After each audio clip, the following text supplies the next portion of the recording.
You may have heard this story before about this fellow who was out hiking on a Sunday morning. It was a beautiful day, bright sun, blue sky. He was hiking right along the edge of a very deep cliff.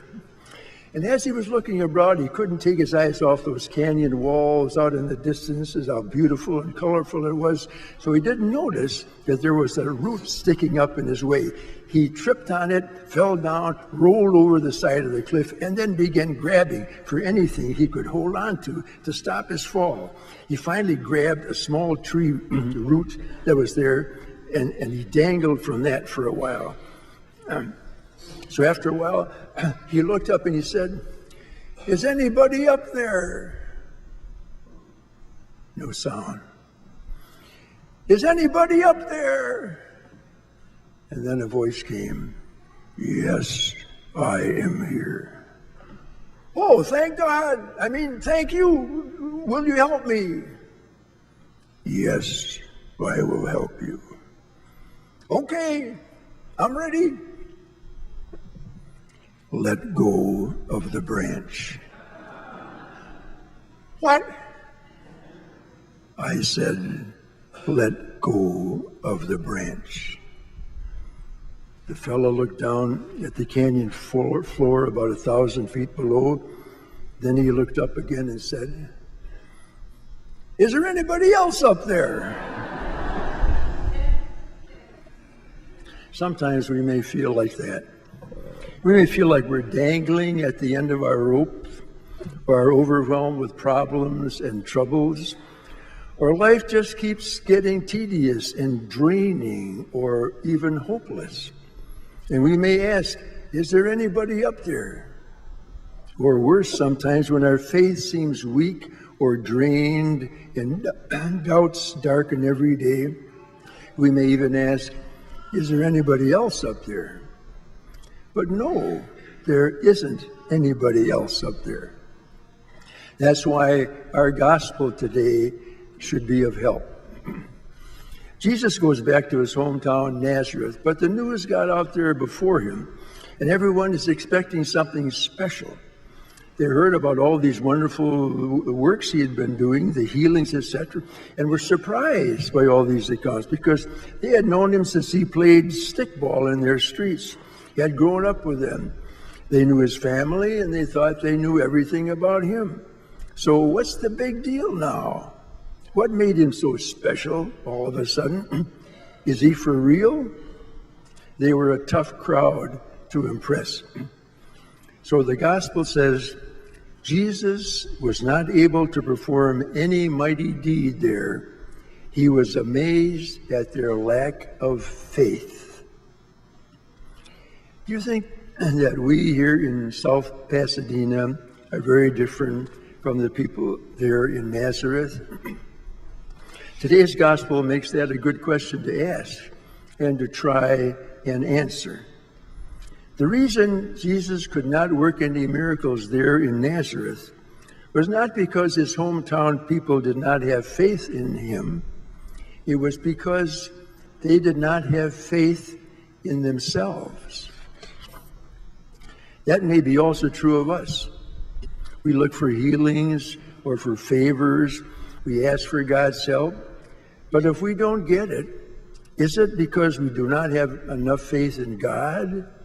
Or is it because we do not have enough faith in ourselves? Maybe we don't have enough faith in our faith. That's important to understand, because in a way, that's at the heart of our whole religion. That is, to know what it means to have faith and not be like the people of Nazareth. It's important to remember that Jesus never took credit for the remarkable healings and other miraculous things that had so impressed the people. Instead, he always told people, your faith has saved you. Jesus didn't tell people to have faith in him. He told them to have faith in God. Do you remember last Sunday's readings when the woman with hemorrhages for all those years touched Jesus' cloak and was immediately healed? He called her to him and he said, Your faith has saved you. Your faith has restored you to health. He didn't take credit. And when he heard that that little girl whom he had been asked to heal was dead, he told the father, fear is useless. Just have faith. And the father did. And the little girl was raised back to life. Or when the blind man Bartimaeus asked Jesus, please let me see again, Jesus said to him, go, your faith has saved you. And Bartimaeus could see. Jesus said the same thing to that Samaritan leper, the only one of the 10 that came back to thank him for healing him of his leprosy. Jesus said to him, stand up and go your way. Your faith has saved you. What kind of faith was Jesus talking about? It was the kind of faith, I think, that he himself had. It couldn't be taught. It had to be caught. It was a conviction, an attitude, a firm belief that God is in charge of everything, and that God is a loving God, and that God can heal us if God wills, and a firm conviction that God does want to heal of us if that's the best for us. It's the kind of conviction and attitude that Jesus put into one word when he called God Abba. It's the kind, a loving, caring, gracious, compassionate, and merciful God. And he put his complete trust in that God, that Father, that Abba. If the God that we believe in, the God that we pray to, the God that we love and worship and invite into our lives and into our hearts, is that kind of a God, then we have faith. And wonderful things can happen in our lives. That's the kind of faith Jesus had, the kind of faith others saw in him and caught from him.